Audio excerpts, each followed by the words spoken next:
In alhamdulillah wa salat wa salam ala wa rasulullah. We are continuing with the hadiths from Sahih Muslim's Kitab al-Imara, which is the book of government. And these are all hadiths addressing Islamic government, how we elect our officials, what we're supposed to believe in regards to government, also how our governors or people appointed are supposed to dispense their authority and their power. And again, just to recap, we do not believe in a succession. As Muslims, when it comes to electing government officials, we try to choose people who are most qualified, most capable, and most able to carry out their positions. We do not seek individuals who aspire to become a political position. In other words, if a person is running or begging or asking for you to vote for them to be president or to vote for them to be governor, then we do not elect them, because Allah teaches us that people who want to be elected, who are aspiring to be put in those positions, are people doing it for the wrong reasons. They're not doing it for the sake of Allah. They're doing it because they're looking for fame or power. And that's something that Muslims around the world need to ponder today, especially here in the West. There's a lot of our youth wanting to be imams, aspiring to become imams, begging for you to elect them as an imam of a mosque or whatnot. Okay, Islamically, we don't seek out these type of people. Because what are you wanting to be an imam for? Do you understand the seriousness of that position? Why are you aspiring for people to appoint you as someone of importance? If you take on that position and you do not uphold the rights of the individuals that you represent, if you're not doing it strictly because you want Allah to be happy with you, then Allah is not going to help you. And you're going to end up becoming like what we have, a bad imam. We have so many bad imams in the world. Okay, because what was your intent? So in Islam, it teaches us to not put into positions of authority people who are seeking them out. Instead, you choose your people of authority based on their knowledge and understanding and implementation of the Quran and the authentic Sunnah. And they have to be people who are not looking for that position. These are the people who excel. Does everyone understand that? That's what we focused in on yesterday. And today what we're going to focus in on are the next hadiths that address fealty to the leaders, and also how to recognize a bad ruler or how to recognize a bad leader. And again, there is no leader over the Muslims today. Just to clarify, when you hear people talking about trying to establish a caliphate, these are ignorant, terroristic people. Caliphate, this is an Arabic word that refers to one leader over all the Muslims in the world. We do not have a caliphate, and we will not have a caliphate until the arrival of the Mahdi. And when the Mahdi comes, you will know, because he will announce who he is from Mecca. Okay, he will arrive in Mecca and announce who he is from there. And he will be from the family of the Prophet Muhammad sallallahu alaihi wasallam, and he will be a righteous man. He will not claim to be bringing about war. He will claim to bring peace to the world. In fact, when he comes, the world will already be engaging in World War III, as you want to call it. He will be the one to stop the war, to bring about the peace. Okay, so there's no need to go looking for him. He will announce who he is when he arrives. And he's one of the first of the greater signs of the last hour. Until then, what we are faced with is what the Prophet sallallahu alaihi wasallam warned us of. We are faced today with many imposters. We are going through the fitna that the Prophet warned us of, the fitna of the false imposters, the imposters, the people who are claiming to be leaders and caliphs when they are not. But when the Mahdi arrives, all the Muslims around the world are supposed to migrate to him and give their allegiance to him, just as they did to Abu Bakr, to Umar, to Uthman, to Ali. The fulfillment of the covenant made with the caliph is imperative. But what happens if there are two people emerging claiming to be the caliph? And this is what happened before in the event of the murder of Uthman. After Uthman was maliciously murdered by the Muslims, the people appointed Ali to be the next caliph over them. And he didn't want the position, but in fact, he was forced into it. After he was forced into the position of caliph, Muawiyah arose, declaring himself the caliph. He claimed himself the caliph of Syria. Okay? What does Islam teach us to do when you're faced with a situation where you have given your allegiance to one leader and then another one rises up trying to assume power? Well, let's look at this first hadith here. Let's see what happened, what the companions did when this happened with them. Abu Hudhaifa tells us that the Prophet sallallahu alaihi wasallam said, the people, the children of Israel, were ruled over by the prophets. And when one prophet died, another would succeed him. But after me, after my death, there will be no more prophets.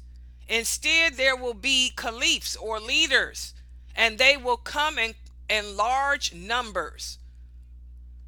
In other words, he was saying a lot of people will emerge after me claiming to be the caliph or the leader over the Muslims. And when he said this, one of the companions asked him, well, what should we do if this happens? He said, when this happens, the one to whom allegiance has been sworn to first, he has supremacy over anyone that comes after him. But obey them, and Allah will question them on the day of judgment. And what the companions did not know is he was speaking about what happened after his death with Ali and Muawiyah.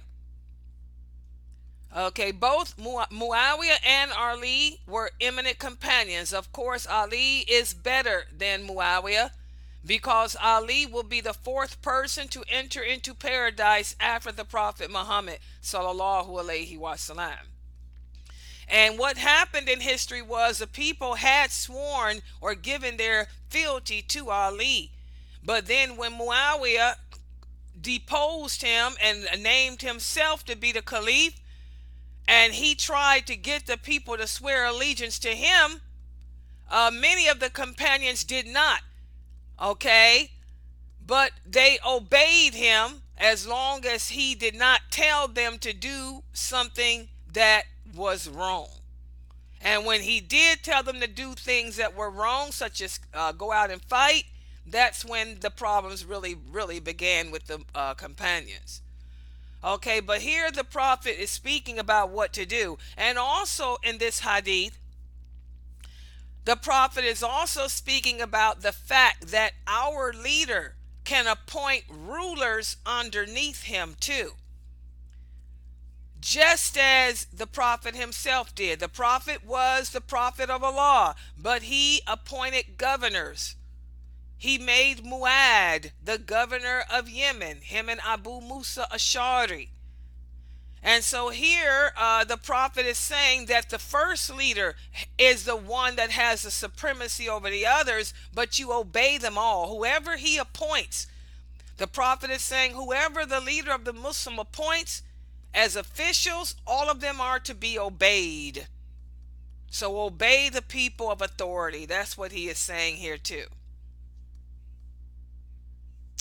Look at the next hadith. The Prophet sallallahu alaihi wasallam said, "After my death, there will emerge favoritism and many things that you will not like." He said, "You should discharge your own responsibility by obeying whoever the leader is over the Muslims, and ask Allah to concede your right by guiding the leader to the right path if he errs, or replace him with someone more just and God-fearing." And that's what happened. Abu Bakr was a good leader after the Prophet, so was Umar. And then that's when things went bad. When Uthman became the Amir, look at what they did to him. They murdered him. And then after him, Ali. So, and the Prophet is saying here, if you have a leader, a person in charge over you that you do not like, you are still supposed to obey your rulers. And if they're telling you to do things that you think are wrong, then you ask Allah to guide him, and you try to remind your rulers of what they're doing that's wrong. But we cannot rebel against them. And if he doesn't listen, then we can elect others to replace him. So again, and that's how we handle things today.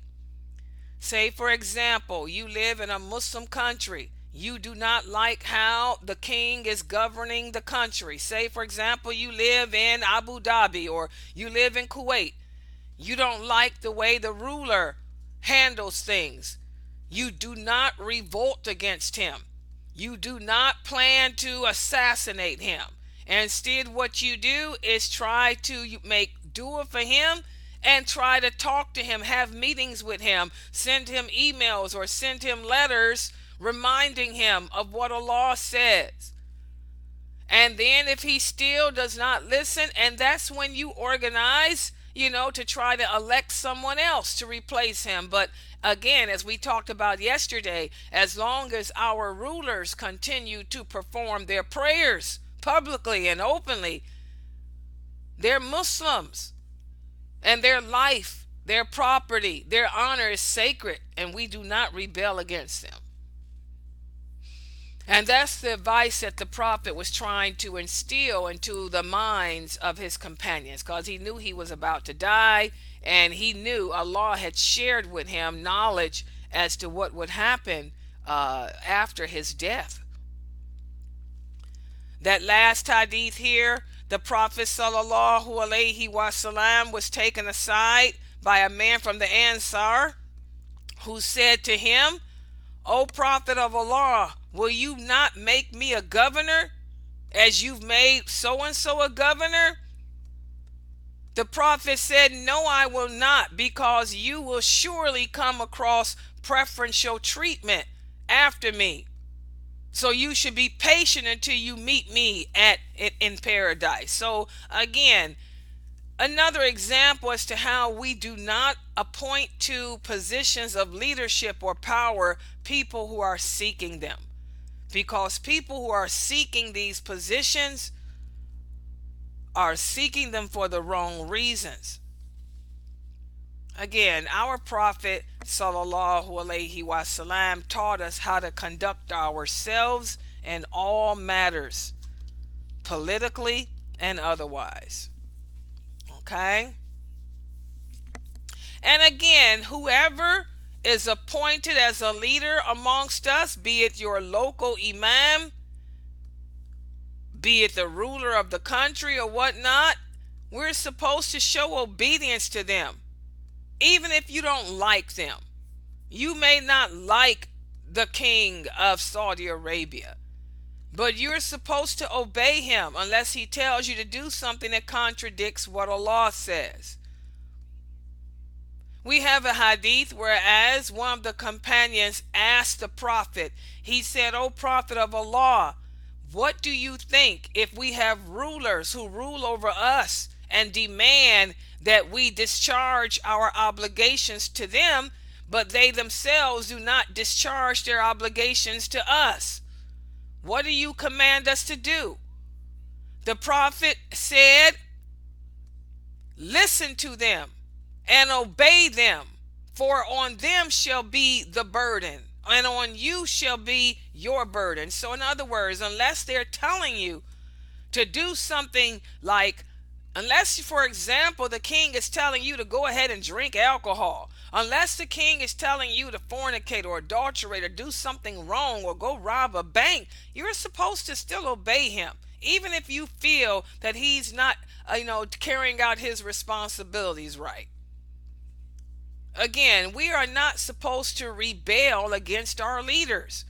And this is what you see happening in the world today. Look at the situation, the political situation in Syria, the political situation in Afghanistan and these countries. Many people rebelled against their leaders when maybe they should have handled the situation differently.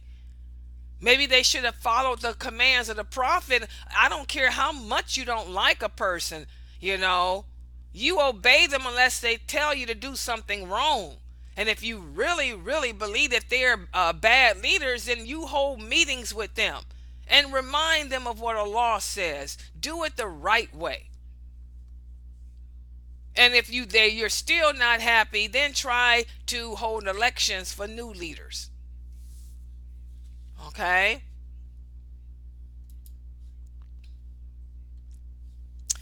Also, the Prophet sallallahu alaihi wasallam told us that the day will come when we, the Muslims around the world, will be subjugated to all types of fitna.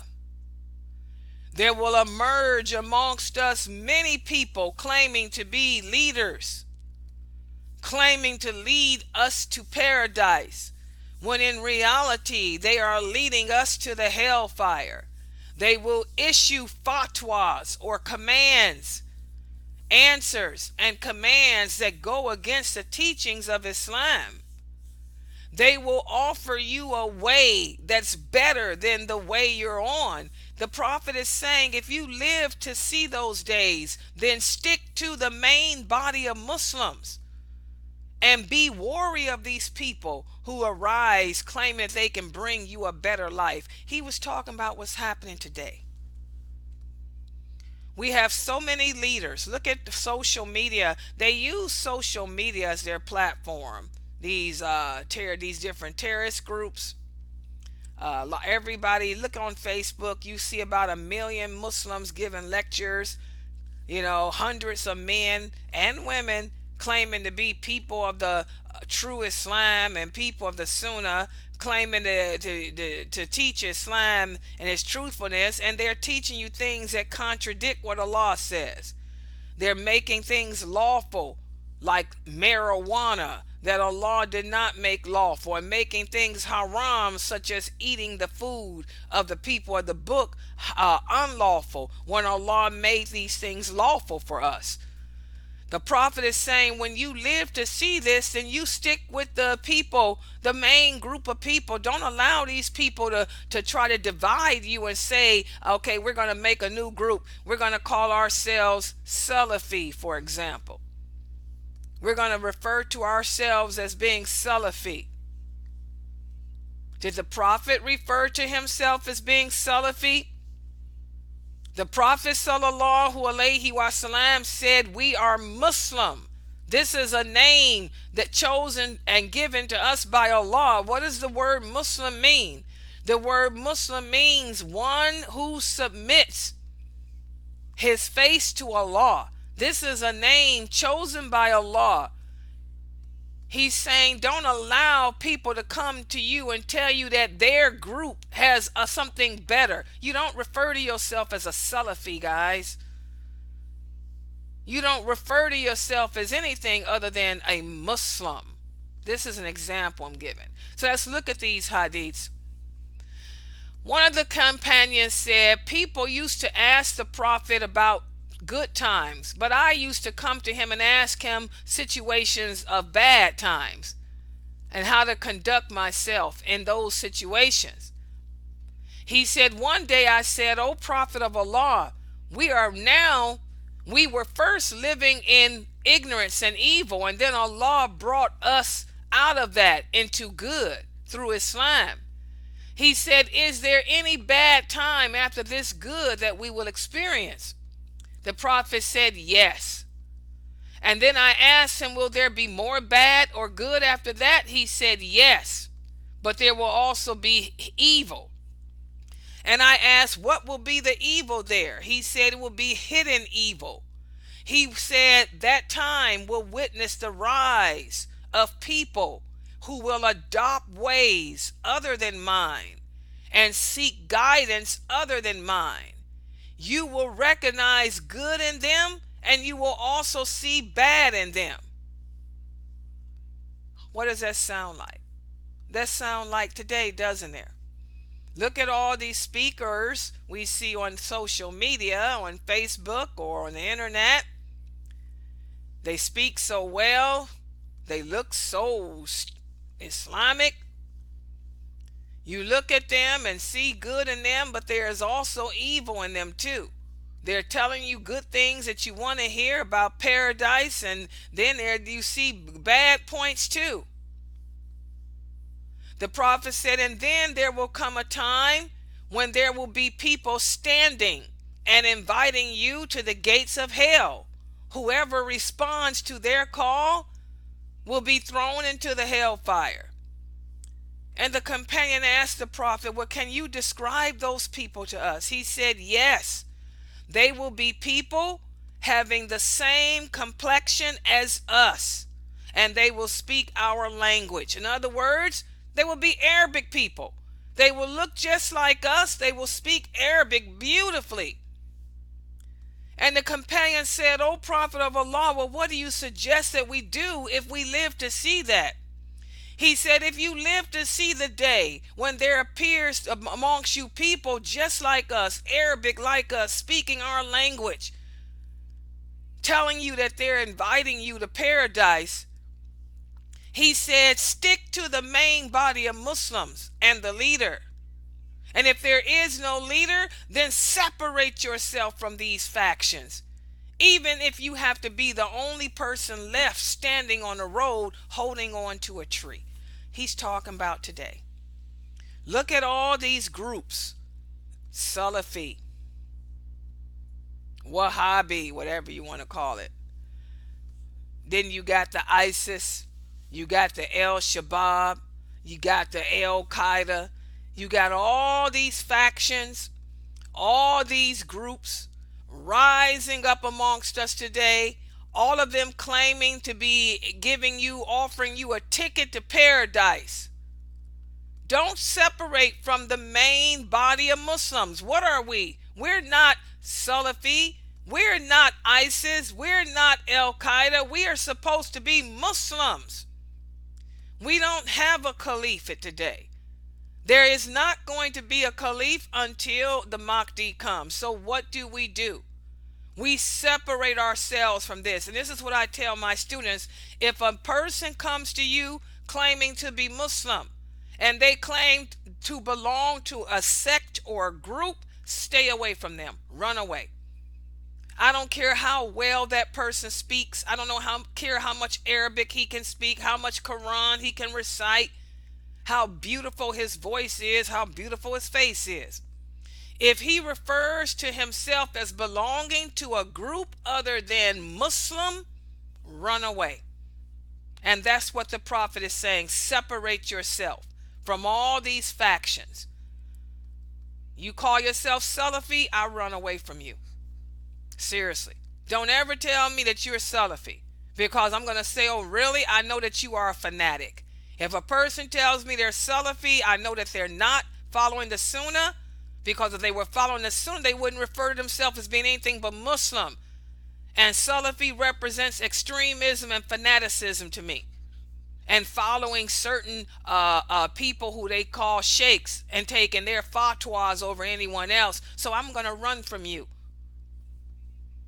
Don't dare come to me and tell me that you're a supporter of ISIS or Al Qaeda or Al Shabaab or any of that. Don't dare come to me and tell me that you're Shiite either or any of that stuff. Because there's only one kind of Muslim, and that is Muslim. Because that's what Allah said. That's what the Prophet said. I don't care what your Imam said. I don't care what your so-called Sheikh said. Nobody understands this religion better than the Prophet and those companions. They did not call themselves Abu Bakrans. They did not call themselves Umarians. They did not call themselves Salafis. They called themselves Muslim. So I don't care how well you speak, how proficient you are in Arabic, or how Arabic you claim to be. I'm going to run from you. And that's what our prophet is telling us to do. Run from these people. Anyone that refers to themselves as being anything other than a Muslim, you run from them. Everybody understand that. I don't care what fatwa they give you, what explanation they give you for why they call themselves that. I don't want to hear it. You're a fanatic. You're an extremist. You're violating the true Islam. I'm done. I'm running. Also, we have the next hadith, whereas the Prophet sallallahu alaihi wasallam said, a person who is killed under the banner of a man who is blind to his cause, who raises the slogan of family or supports his own tribe, this person dies the death of a kafir. This is something too that's one of the greater signs of the last hour. Muslims will revert back to how they were before Islam. You think that you are better. Your allegiance is to the Arabic people or to certain tribes. Your allegiance is to African American people. Your allegiance is to Caucasian people. No, our allegiance is supposed to be to any Muslim, regardless as to what tribe he comes from, regardless as to what language he speaks, what his race is, what his color is. The Prophet sallallahu alaihi wasallam said our allegiance is to Allah and to the Prophet and then to each other, regardless as to what tribe you come from. The Prophet sallallahu alaihi wasallam said the people who are of me are people who believe la ilaha illallah and who accept me as their prophet, and not because they come from my family. Tribalism, racism. This is happening today. You know what really makes me sad is when I look on social media such as Facebook, and I see Muslims who are proud to be African American, Muslims who are proud to be Egyptian, Muslims who are proud to be Kuwaiti, and that's where their allegiance is. My allegiance is to the black people. My allegiance is to Egyptians. My allegiance is to the Kuwaitis. No, your allegiance is supposed to be to Allah, the Prophet, and all the believers in the world, no matter what their color is, their race is, their country, their language, or any of that.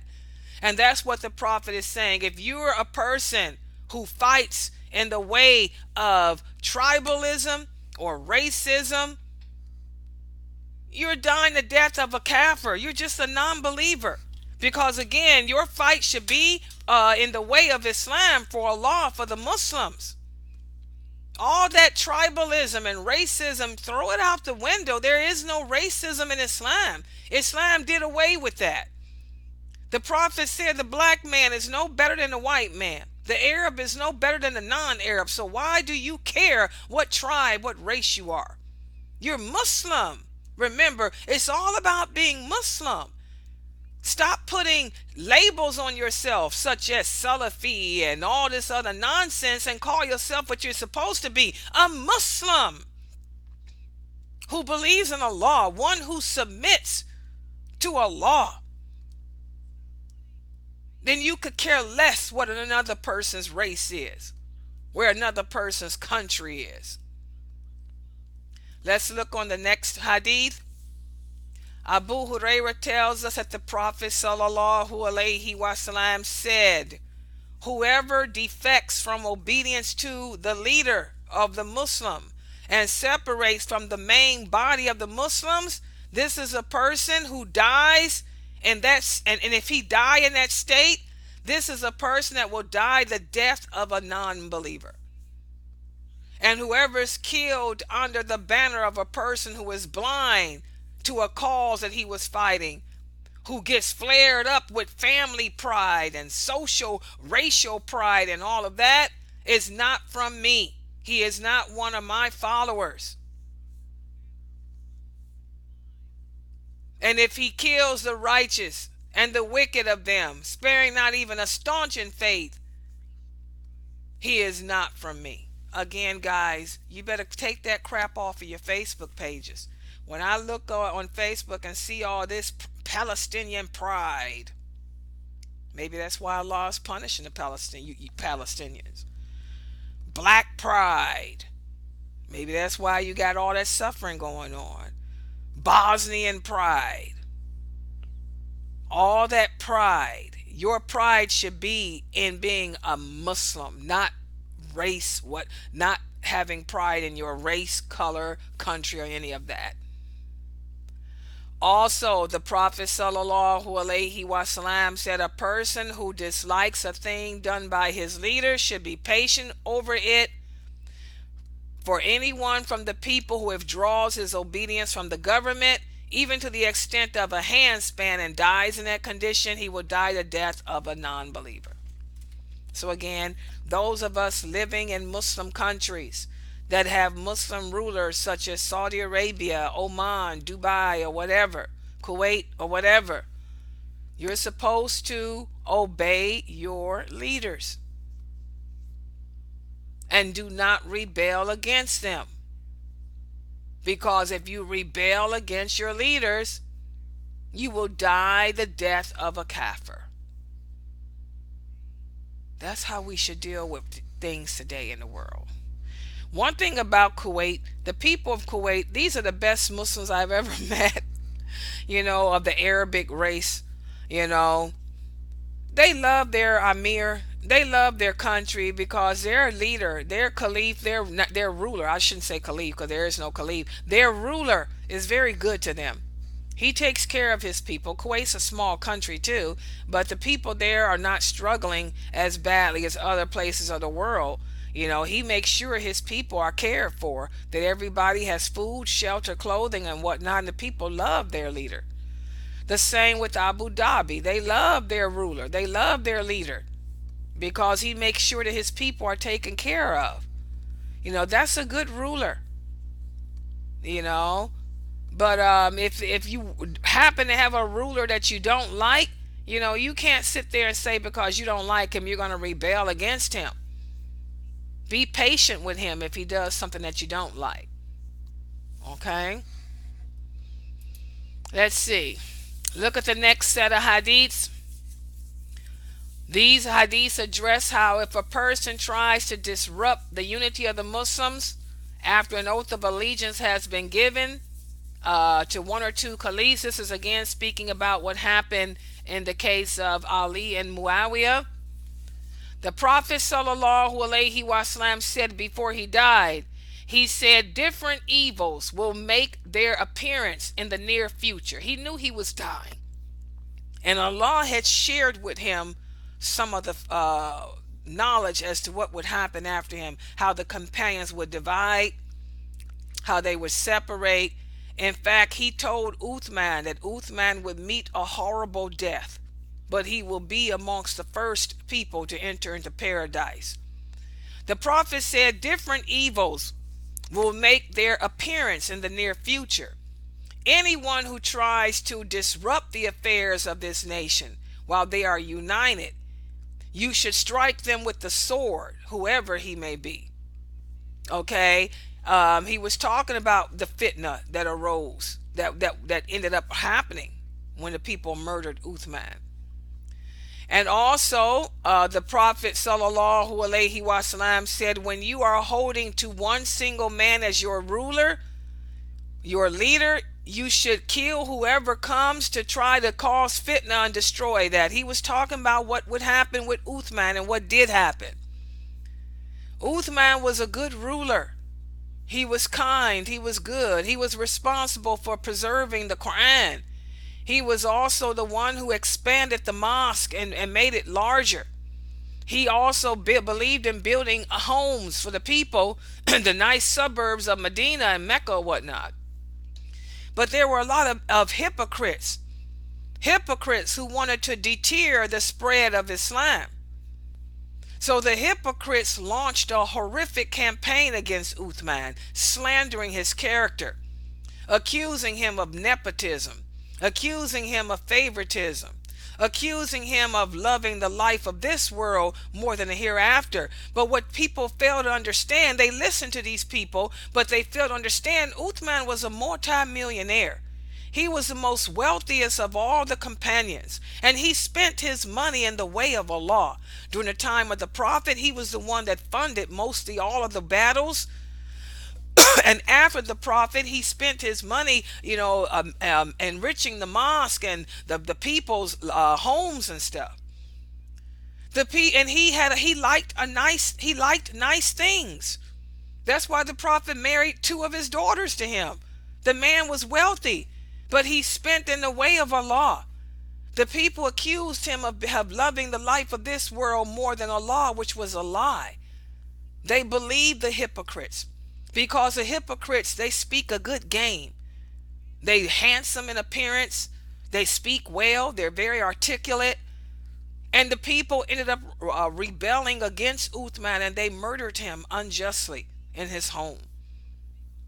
And the Prophet knew this was going to happen, and that's why he was trying to tell the people, if you have a leader amongst you, and someone arises speaking badly about him, trying to turn you against your ruler, you should kill that person, not your ruler. But unfortunately, they ended up killing Uthman instead of the hypocrites. The Prophet sallallahu alaihi wasallam said, when the oath of allegiance has been given and it's been taken for two rulers, kill the one for whom the oath was taken later. Now this is what happened after Uthman was murdered. That's when the people forced the position on Ali, and also Muawiyah appointed himself afterwards as the ruler. The Prophet was speaking about this.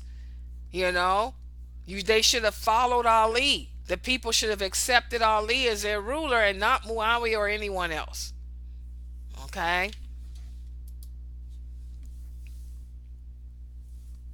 Now again, if you have a ruler or a leader who is not fulfilling their obligation, it's okay to hate them for the sake of Allah. I want you guys to understand, hate is a component of faith, just like love is a component of faith. But just like love, it should be for the sake of Allah. If you hate for the sake of Allah, this is a good thing, because hating for the sake of Allah means that you hate something because Allah hates it. It's not a personal hate. So that means you're not going to transgress Allah's limits due to personal reasons.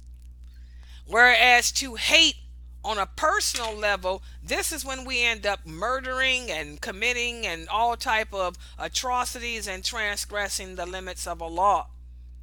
So if you have an imam or a ruler that is violating the laws of Sharia, it's okay to hate them for the sake of Allah, as long as you do not revolt against them, as long as you do not try to kill them. The Prophet sallallahu alaihi wasallam said, in the near future,